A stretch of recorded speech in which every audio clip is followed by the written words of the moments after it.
Good morning all. Spectroscopy video series में आज हम बात कर रहे हैं स्पेक्ट्रल तीव्रता and degeneracy in energy states. देखिए, अपन को पता है, अभी पिछले वीडियो में अपन ने पढ़ा था कि एक डाईएटॉमिक रिजिड रोटेटर अर्थात ऐसा मॉलिक्यूल जिसमें रोटेशन की वजह से बॉन्ड लेंथ में कोई चेंज नहीं आता, वो रोटेशन करता है तो उसमें डाइपोल मोमेंट चेंज होता है। ये अपन ने उसकी कंडीशन पढ़ी थी कि जब वो रोटेशन करे तो उसके परमानेंट डाइपोल मोमेंट को चेंज होना चाहिए, तभी अपन मॉलिक्यूल को क्या बोलते हैं, माइक्रोवेव एक्टिव। ठीक है, अब मान लीजिए मेरे पास एक कोई सिस्टम है और उस सिस्टम में मेरे पास n मॉलिक्यूल है। मान लीजिए मेरे पास कोई सिस्टम है और इस सिस्टम में मेरे पास में n नंबर ऑफ मॉलिक्यूल्स हैं जिनका डाइपोल मोमेंट होगा और रोटेशन करने पर डाइपोल मोमेंट में चेंज भी होगा। अब क्वेश्चन ये उठता है कि क्या ये सारे के सारे मॉलिक्यूल सेम एनर्जी लेवल पे होंगे क्या? लेकिन अपन जानते हैं ये पॉसिबल नहीं है। कुछ मॉलिक्यूल लोअर एनर्जी लेवल पे होंगे और कुछ मॉलिक्यूल हायर एनर्जी लेवल पे होंगे। इसका मतलब मेरे पास जो ये n मॉलिक्यूल्स हैं ये डिफरेंट एनर्जी लेवल्स में डिस्ट्रीब्यूट होंगे। कोई J बराबर 0 पे होगा, कोई J बराबर 1 पे होगा, कोई मॉलिक्यूल J बराबर 2 पे होगा, और या मैं बोलूं J बराबर 3 एंड सो ऑन। इसका मतलब जितने भी अपने पास में मॉलिक्यूल होंगे वो सारे के सारे डिफरेंट एनर्जी लेवल में डिस्ट्रीब्यूटेड होंगे। अब अगर इस सैंपल पे जिस पे n मॉलिक्यूल हैं, यदि इलेक्ट्रोमैग्नेटिक वेव डाली जाए, अगर इलेक्ट्रोमैग्नेटिक वेव डाली जाए तो क्या सारे के सारे मॉलिक्यूल उसको अब्जॉर्ब करेंगे? और यदि अब्जॉर्ब करेंगे तो क्या पॉसिबिलिटी है कि सारे के सारे मॉलिक्यूल एक्साइटेशन दिखाएं? मीन्स मान लीजिए मॉलिक्यूल J बराबर 0 में है तो वो 1 में जाए, 1 वाला कहाँ पे जाए, 2 में, ऐसे 2 वाला कहाँ पे जाए, 3 में। तो देखिए, ये अपन को ज्ञात करना है कि क्या सारे के सारे मॉलिक्यूल एक्साइटेशन दिखाएंगे। अब मान लीजिए मेरे पास कोई मॉलिक्यूल है, वो J बराबर कहाँ पे है, 3 वाले एनर्जी लेवल में, तो पॉसिबिलिटी है वो J बराबर 4 में जाए, या फिर बोलो कहाँ चला जाए, J बराबर 5 में। और क्या पॉसिबिलिटी है कि वो J बराबर 6 में चला जाए। जब उस पे सैंपल पे अपन इलेक्ट्रोमैग्नेटिक रेडिएशंस डाल रहे हैं तो मॉलिक्यूल जब उसको ऑब्जॉर्व करेगा तो पॉसिबिलिटी है कि क्या वो J बराबर 4 में जाएगा, या J बराबर 5 में जाएगा, या J बराबर 6 में जाएगा। तो देखिए, ये डिसाइड होता है अपना सिलेक्शन रूल से, और सिलेक्शन रूल कहता है कि केवल उन्हीं एनर्जी स्टेट में ट्रांजिशन होंगे जिनके लिए J का वैल्यू ±1 होगा, और J बराबर यदि ±2, ±3 एंड सो ऑन, तो ये वाले ट्रांजिशन स्पेक्ट्रोस्कोपिकली फोरबिडन होंगे। इसका मतलब अगर मेरा मॉलिक्यूल J बराबर 3 एनर्जी स्टेट में है तो वो J बराबर 4 में जाएगा, 5 में डायरेक्ट नहीं जाएगा, या 6 में नहीं जाएगा। पहले 3 से 4 में जाएगा, 4 से कहाँ पे जाएगा, 5 में, और 5 से कहाँ पे जाएगा, 6 में। क्योंकि अपन ने कहा अकॉर्डिंग टू सिलेक्शन रूल केवल वो वाले ट्रांजिशन ही अलाउड होंगे जिनमें J की वैल्यू ±1 होगी। स्पेक्ट्रोस्कोपिकली J बराबर ±2, ±3 क्या होंगे, फोरबिडन। ठीक है, अब मान लीजिए मेरे पास ये n मॉलिक्यूल्स हैं, इनमें कुछ मॉलिक्यूल जो होंगे वो J बराबर कहाँ पे होंगे, 0 पे, कुछ मॉलिक्यूल होंगे J बराबर 1 पे, कुछ मॉलिक्यूल होंगे J बराबर 2 पे, और कुछ मॉलिक्यूल होंगे J बराबर 3 एंड सो ऑन। तो जो 0 वाला है वो ट्रांजिशन कहाँ करेगा, 1 में, 1 वाले कहाँ पे करेंगे, 2 में, और 2 वाले ट्रांजिशन वो लोग कहाँ पे करेंगे, 3 में, एंड 3 वाले आगे कौन से वाले एनर्जी लेवल में, 4th एनर्जी लेवल में ट्रांजिशन करेंगे। तो अपन देख रहे हैं कि अपने पास में बहुत सारे ट्रांजिशन हो रहे हैं, तो क्या ये सारे के सारे ट्रांजिशन सेम इंटेंसिटी के साथ होंगे क्या? अब मैं बात कर रही हूँ इंटेंसिटी की, क्या कि जितने भी ट्रांजिशन हो रहे हैं वो सारे के सारे सेम इंटेंसिटी के होंगे क्या? मतलब देखिए, मैं ये बोल रही हूँ कि मेरे पास मान लीजिए कितने मॉलिक्यूल हैं, 1000 मॉलिक्यूल हैं, क्लियर।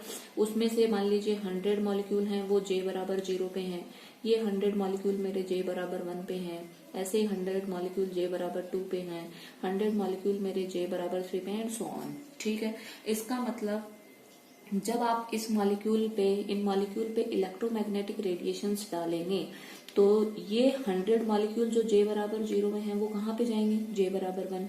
J बराबर 1 के 100 मॉलिक्यूल कहाँ पे जाएंगे? 2 में। 2 वाले कहाँ पे जाएंगे बोलो? 3 में। 3 वाले J कहाँ पे जाएंगे? 4 में। इसका मतलब जब अपन इन सारे के सारे मॉलिक्यूल्स 0 से 1, 1 से 2 और 2 पे 3 पे जा रही हैं, वो सारे के सारे क्या हैं? सेम, लेकिन उनकी एनर्जी क्या है? अलग अलग। और उस एनर्जी को अपन कौन से वाले फॉर्मूला से निकाल सकते हैं? EJ बराबर H/8π²IC J × J+1, इस वाले फॉर्मूला से अपन निकाल सकते हैं। और इन मॉलिक्यूल्स के लिए अगर मैं इंटेंसिटी कर्व लिखूं तो जैसे J बराबर 0, J बराबर 1, J बराबर 2, J बराबर 3, तो यहाँ पे भी देखिए कितने मॉलिक्यूल हैं? 100 मॉलिक्यूल जो कहाँ पे जा रहे हैं? 1 में। 1 से भी 100, 2 से भी 100 और 3 से भी 100 एंड सो ऑन। इसका मतलब इन सभी की इंटेंसिटी क्या आएगी? सेम। और ये सेम कब आएगी? जब मैं मान के चल रही हूँ कि मेरे जो J बराबर 0 में भी मॉलिक्यूल्स कितने हैं? 100। J बराबर 1 में भी 100 मॉलिक्यूल्स हैं। J बराबर 2 में भी कितने मॉलिक्यूल्स हैं? 100। पर ऐसा होता नहीं है, ये मैंने मान के चला है कि मैं मान के चल रही हूँ कि ऐसे होता है, बट एक्चुअल में ये अपन इंटेंसिटी प्लॉट करते हैं, बट एक्चुअल में ऐसा नहीं होता है, क्योंकि सारे के सारे मॉलिक्यूल एनर्जी लेवल में इक्वली डिस्ट्रीब्यूटेड नहीं होते हैं। ये कंडीशन मैंने कब ली? जब मॉलिक्यूल अपने क्या हो? Equally distributed.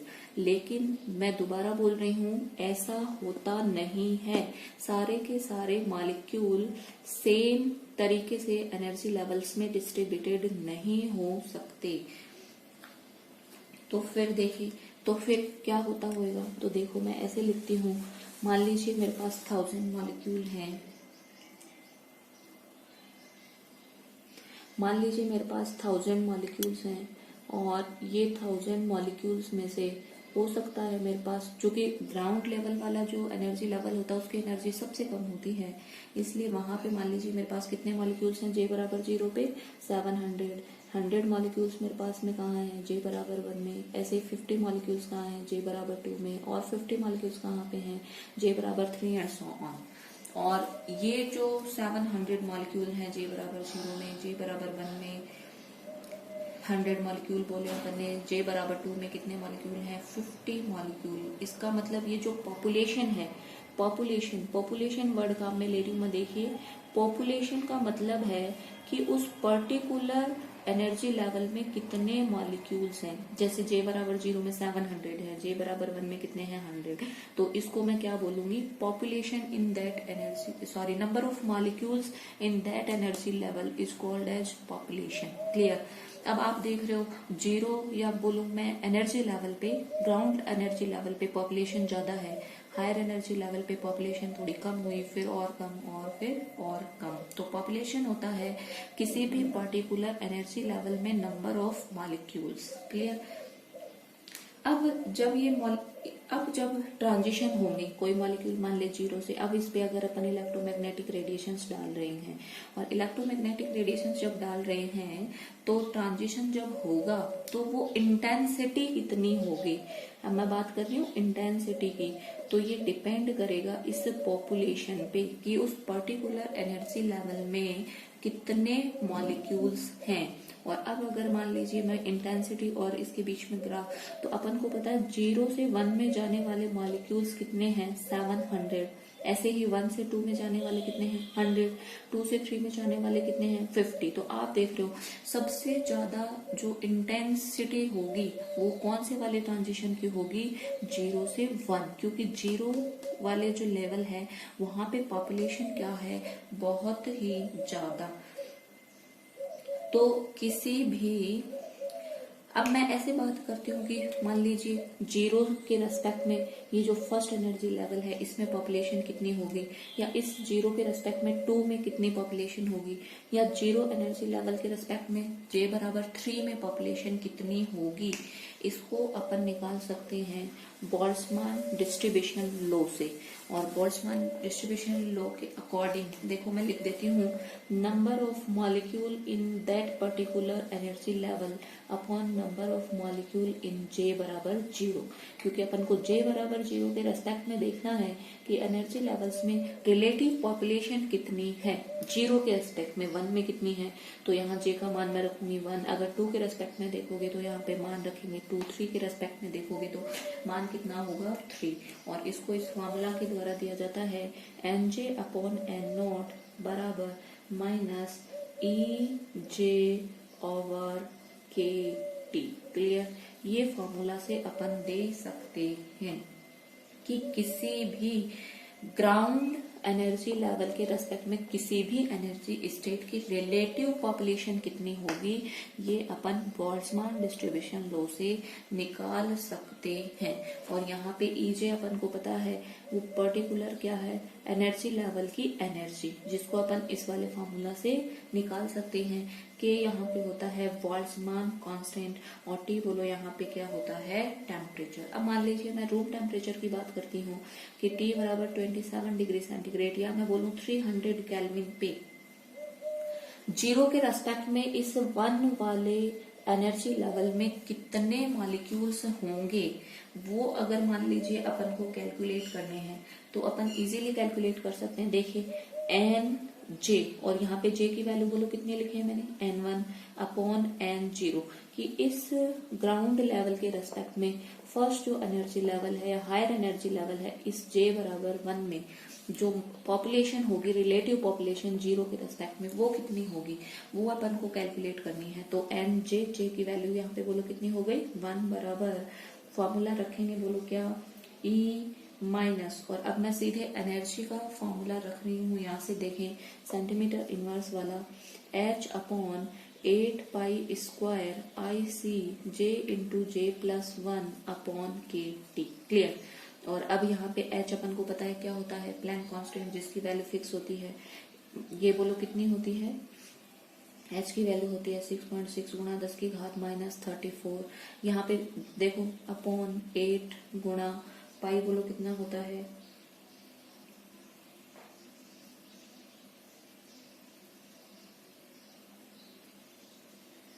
सॉरी देखिए आगे इसको थोड़ा सा सिंप्लीफाई करते हैं, अपॉन के टी। ठीक है। और इसको देखिए ये मेरा है सेंटीमीटर इनवर्स में, अगर मुझे जूल में कन्वर्ट करना है, देखिए इसको मैं क्या लिख सकती हूँ, बी, तो E minus B J plus 1 upon K T. Clear. और अब मैं देखो इसको क्या कर सकती हूँ, ये जो मेरा बी है, अगर इसको मुझे कन्वर्ट करना है सेंटीमीटर इनवर्स में, सॉरी जूल में, तो मैं इसको किससे गुणा कर सकती हूँ, HC से। ठीक है, कर दिया मैंने। अब देखिए यहाँ पे 0 से 1 के बीच जो B की वैल्यू होती है वो कितना होता है, 2। तो 2 गुणा, अब मैं वैल्यू रख देती हूँ, J देखो कितना है 1, और ये हो गया 1 + 1 बोलो कितना हो गया 2, गुणा H की वैल्यू बोलो 6.6 गुणा 10 की घात माइनस 34, और C वेलोसिटी ऑफ लाइट कितना होता है 3 गुणा 10 की घात 8 बटा बोल्ट्जमान कांस्टेंट का मान होता है 1.38 गुणा 10 की घात माइनस 23, और टेम्परेचर अपन ने कितना ले रखा है 300 केल्विन। और जब इस वैल्यू को सॉल्व करके लेके आते हैं तो ये लगभग आती है 0.998, और इसको मैं लगभग कितने के बराबर मान सकती हूँ, 1 के। इसका मतलब जो अपना 0 वाला एनर्जी लेवल है और J बराबर 1 वाला एनर्जी लेवल है, वहां पे रिलेटिव पॉपुलेशन ऑलमोस्ट क्या होती है, इक्वल। क्लियर। ऐसे ही और जैसे जैसे अपन ऊपर जाते जाएंगे वैसे वैसे मॉलिक्यूल्स की संख्या में डिक्रीज होगा, तो रिलेटिव इंटेंसिटी भी क्या हो जाएगी, कम। तो यहाँ से मैं लिख सकती हूँ N1 बराबर बोलो क्या होगा, N0। इसका मतलब इन दोनों एनर्जी लेवल्स में रिलेटिव पॉपुलेशन लगभग क्या होगी, बराबर। मैं ऐसे बोल सकती हूँ कि मान लीजिए 500 मॉलिक्यूल हैं यहाँ पे, तो यहाँ पे 480 मॉलिक्यूल्स हो सकते हैं, 490 मॉलिक्यूल हो सकते हैं। बोले तो इन दोनों की रिलेटिव पॉपुलेशन लगभग क्या होगी, बराबर। अब देखो इसको अपन एक ग्राफ के द्वारा समझ सकते हैं। तो देखिए मैं वो ग्राफ बनाती हूँ और ये ग्राफ अपन बना लेते हैं। इनकी रिलेटिव पॉपुलेशन जीरो, जे बराबर जीरो की किसी भी एनर्जी लेवल के रेस्पेक्ट में रिलेटिव पॉपुलेशन और ग्राफ ड्रॉ करते हैं जे के साथ में, तो अपन देखते हैं कि ये जो अपना ग्राफ है ये 1 और ये b बराबर होता है 5 सेंटीमीटर इनवर्स पे और ये b बराबर होता है 10 सेंटीमीटर इनवर्स पे। तो अपन देख रहे हैं जैसे जैसे j की वैल्यू बढ़ेगी, जैसे जैसे j की वैल्यू बढ़ेगी वैसे वैसे nj अपॉन n0 की वैल्यू घटेगी। क्लियर। और जब b की वैल्यू बढ़ रही है तो अपन को एक शार्प डिक्रीज यहाँ पे दिखाई दे रहा है। क्लियर। अब ये देखो अपन निकाल सकते हैं, कैसे निकालेंगे, देखिए जैसे जैसे जे की वैल्यू बढ़ रही है वैसे वैसे रिलेटिव पॉपुलेशन का नंबर घट रहा है। इसको अपन देखिए सॉल्व करके समझ सकते हैं। देखिए इधर मान लीजिए सबसे पहले मैं बात कर लेती हूँ कि अब अपन को निकालना है कि N2 अपॉन N0 कितना होगा या फिर N3 अपॉन N0 कितना होगा। बोले तो जीरो के रेस्पेक्ट में अपन ने 1 का देख लिया कि रिलेटिव पॉपुलेशन लगभग बराबर होती है, तो फिर 2 के साथ में इसकी रिलेटिव पॉपुलेशन कितनी होगी, जीरो के रेस्पेक्ट में 3 की रिलेटिव पॉपुलेशन कितनी होगी। तो ये अपन निकाल सकते हैं। देखें अभी अपन ने फॉर्मूला लिखा था Nj अपॉन N0 बराबर E minus EJ over KT। तो यहाँ से देखिए मैं क्या लिख सकती हूँ, Nj upon N0 directly proportional होता है E माइनस J के। क्लियर। क्योंकि जब एनर्जी का फॉर्मूला आप रखोगे H अपॉन 8 पाई स्क्वायर ऐसी J इंटू J प्लस 1, तो ये हो गया E माइनस J के डायरेक्टली प्रोपोर्शनल हो गया। अब देखो यहाँ से मैं एक कंक्लूजन निकाल सकती हूँ कि जैसे जैसे इस J की वैल्यू बढ़ेगी वैसे वैसे E माइनस J की वैल्यू घटेगी। क्लियर। दोबारा सुन लें, जैसे जैसे J की वैल्यू बढ़ेगी और चूंकि ये नेगेटिव में है तो E माइनस J की वैल्यू यहाँ से घटेगी, और अगर ये घटेगी तो Nj अपॉन N0 के डायरेक्टली प्रोपोर्शनल है। इसका मतलब Nj अपॉन N0 का मान भी घटेगा। तो जैसे जैसे आप J की वैल्यू बढ़ाओगे, जैसे जैसे आप हायर एनर्जी लेवल में जाओगे वैसे वैसे रिलेटिव पॉपुलेशन क्या हो जाएगी, डिक्रीज। और अगर रिलेटिव पॉपुलेशन डिक्रीज हो गई तो इंटेंसिटी भी क्या हो जाएगी, डिक्रीज। क्लियर। यहाँ से देखें अब एक और मैं बोल सकती हूँ कि Nj upon N0 directly proportional होता है E की पावर माइनस B, और ये B अपन को पता है बचेरन कांस्टेंट E J के फॉर्मूला में रखते हैं अपन। तो जब E यहाँ पे इसका वैल्यू रखोगे तो ये होगा BJ प्लस 1, तो इसका मतलब ये हो गया E माइनस B। और अब देखिए जब अपन ने B की वैल्यू लिखी हुई है, एक अपने ग्राफ बनाया हुआ है, जब B की वैल्यू कितनी है 5 तो E माइनस 5 कर देती हूँ, और एक अपन ने ग्राफ बनाया हुआ जब E की वैल्यू कितना है 10। जब ये वैल्यू जब अपन निकालते हैं तो ये वैल्यू आती है 0.0067778 और ये वाली वैल्यू आती है 0.0000453। तो देखिए आप जैसे जैसे B की वैल्यू बढ़ गई वैसे वैसे Nj अपॉन N0 की वैल्यू घट गई। क्लियर। यहाँ पे मैंने B की वैल्यू ले रखी है 5, यहाँ पे कितनी ले रखी है 10। ये वैल्यू आती है 0.06778 और ये आती है 4 बार 0 फिर 453।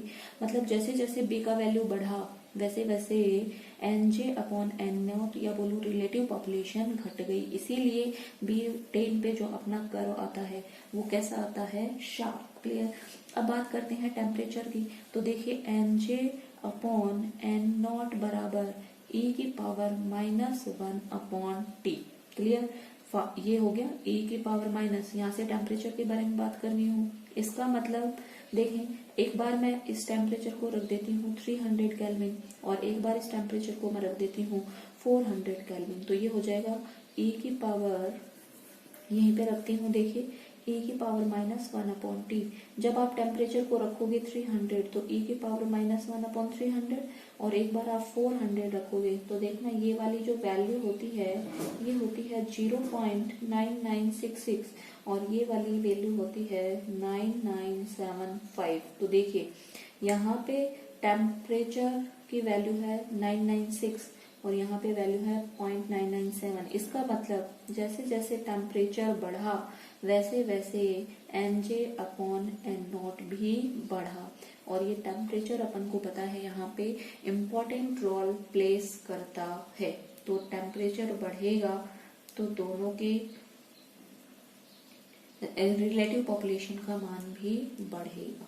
क्लियर, ध्यान में रखेंगे, वेरी वेरी इम्पोर्टेंट। तो दोबारा सुन लें एक बार कि अपन को पता है मॉलिक्यूल, मान लीजिए हमारे पास में 1000 मॉलिक्यूल्स हैं। अब उन 1000 मॉलिक्यूल्स की रिलेटिव पॉपुलेशन क्या होगी वो बोल्ट्जमान डिस्ट्रीब्यूशन लॉ के द्वारा अपन निकाल सकते हैं। और ये अपन ने निकाला कंक्लूजन कि J बराबर 0 और J बराबर 1 में जो पॉपुलेशन होगी वो ऑलमोस्ट क्या होगी, इक्वल। इसीलिए जो अपना ट्रांजिशन 0 से 1 में होगा उसकी इंटेंसिटी भी शार्प आएगी। ठीक है, थैंक यू।